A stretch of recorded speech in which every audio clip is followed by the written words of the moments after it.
گویا کہ ایک ایسا نام جو کہ اس سے پہلے شاید ہم لوگوں نے نہیں سنا تھا، اور وہاں پر ہونے والے اچانک مظالم جو جب ہماری آنکھوں کے سامنے آتے ہیں، کئی کٹے پٹے لاشوں کو دیکھنے کے بعد ہماری آنکھوں کے اندر خود ہی آ جانے والے آنسو، اور شاید ان کے نتیجے میں کوئی غیرت اور حمیت بھی جاگتی ہو. اسی لیے اسلامی جمعیت طلبہ پاکستان ہمارے درمیان موجود ہیں. میں ان سے گزارش کرتا ہوں کہ وہ ہمارے ساتھ وہ گفتگو کریں گے. ابھی عبدالغفار عزیز صاحب، میرا پہلا سوال یہ ہے کہ آج کی موجودہ صورتحال کا سبب کیا ہے؟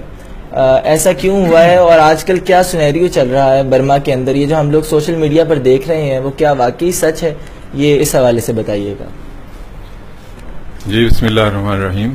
بھی وہ اس حوالے سے کہ اسلامی جمعیت طلبہ نے اپنے نوجوانوں کو، پاکستان کے طلبہ کو، پاکستان کی رائے عامہ کو اس نازک اور اہم اور حساس مسئلے پر آگاہی کے لیے اس ملاقات کا اہتمام کیا. یہ بالکل آپ نے ٹھیک کہا کہ شاید ہم نے پہلی بار ہی سنا کہ میانمار نام کا بھی کوئی ملک اس دنیا میں ہے.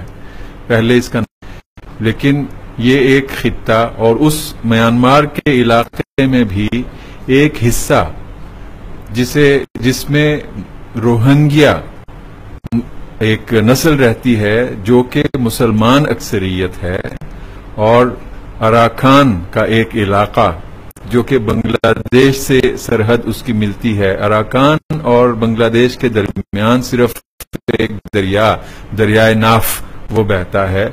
باقی پورا جو اس کا علاقہ اگر آپ نقشے پہ دیکھیں تو میانمار کا یہ جو اراکان کا علاقہ یا راخائن، یہ پورا ایک لمبی سمندری پٹی ہے، ساحلی پٹی ہے، اور اس میں جنگلات ہیں. یہاں پہ تقریباً کوئی 30 لاکھ کے قریب آبادی تھی جو سب کے سب مسلمان تھے، یا ان کی غالب اکثریت مسلمان تھی. اور ایک عرصے میں یہاں پہ اس علاقے میں ایک مسلمان اسلامی حکومت رہی ہے، ان کا ایک پورا نظام تھا.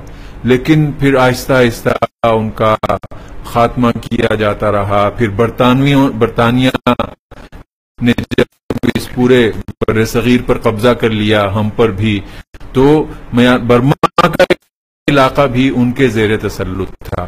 1948 میں انہوں نے آزادی دی، اور بلکہ برما کے لوگوں نے آزادی حاصل کی. اس وقت یہ جو علاقہ تھا، چونکہ اپنی مسلمان آبادی کے لحاظ سے بھی اور پھر جغرافیائی لحاظ سے بھی یہ مشرقی پاکستان اس وقت اس کے ساتھ ملتا تھا، تو وہاں کے لوگوں نے بھی اس خواہش کا اظہار کیا، مطالبہ کیا کہ ہمیں بھی مشرقی پاکستان کا حصہ بنا دیا جائے، کیونکہ ظاہر کے قبضہ برطانیہ نے کیا ہوا تھا. لیکن وہ چونکہ برطانوی ان تمام طاقتوں کی یا دیگر جو طاقتیں جنہوں نے مسلمان اور غیر مسلم علاقوں پر قبضہ کر رکھا تھا، ان کی سرشت میں یہ بات شامل تھی کہ انہوں نے ہر جگہ فتنے کے بیج بونا ہے. قتل و غارت کا کوئی سامان ایسا کہ جو مسلسل ایک ناسور کی طرح رشتہ رہے اور ایک آگ سلگتی رہے. یہاں پہ مسلمان آبادی کو غالب بدھ آبادی کے رحم و کرم پہ چھوڑ دیا گیا. اس وقت سے لے کے مسلسل آج تک ہر چند سال کے بعد یہاں کے مسلمانوں پر ایک قیامت توڑی جاتی ہے، جس کے نتیجے میں اگر آپ دیکھیں تو وہاں کی جو اصل آبادی تھی، جسے برما کی حکومت کہتی ہے یا میانمار کی حکومت کہتی ہے کہ یہ یہاں کے شہری ہی نہیں ہیں، وہ انہیں شہری تسلیم کرنے پر آمادہ نہیں ہے، تیار نہیں ہے. وہ کہتے ہیں کہ یہ بنگلہ دیشی ہیں جو زبردستی یہاں پہ آن گھسے ہیں. ادھر جاتے ہیں تو بنگلہ دیش کہتا ہے کہ یہ اب آج پھر وہاں پہ ایک نئی لہر ہے مسلمانوں کے قتل عام کی.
اب اس میں آپ نے جو بہت اہم سوال کیا کہ قتل عام ہو رہا ہے، پہلے بھی اس کی کئی لہریں ہوئی ہیں، لیکن یہ گزشتہ کچھ عرصے سے پہلی بار ہوا ہے.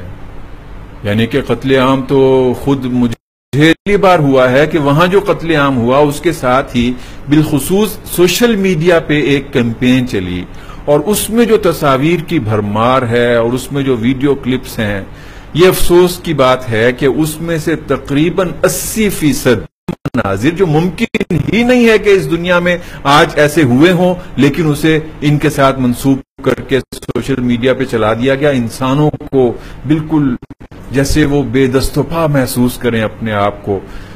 یہ اس کا ہدف کیا ہے؟ میں یہاں پہ آپ کی اجازت سے 3 اہم نکات کی جائے اس کی طرف اشارہ آ گیا کہ مسلمانوں کو وہاں سے ختم کرنا چاہتے ہیں.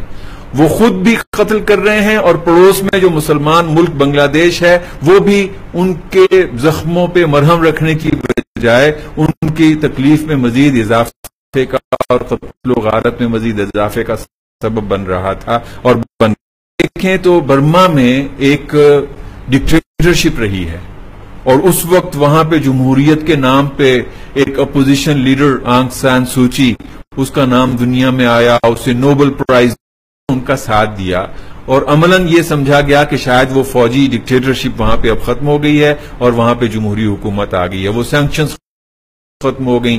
اب اس موقع پہ امریکہ اور عالمی دیگر قوتوں کے ایگریمنٹس اور اس میں اقتصادی معاہدے برما کے ساتھ اور میانمار کے ساتھ کیے گئے، وہ جو اس وقت پوری لہر تھی مسلمانوں کے حق میں، وہ اچانک خاموش ہو گئی کیونکہ معاہدے ہو گئے اور اقتصادی وہاں پہ انہوں نے اپنے فوائد حاصل کر لیے. اب ایک بار پھر یہ لہر ہے اور اس کے خلاف ایک کیمپین ہے. اب اس موقع پہ عالمی طاقتیں وہ برما سے کیا حاصل کرنا چاہتی ہیں؟ برما ظاہر ہے کہ چین بھی ساتھ ہی پڑوس میں ہے،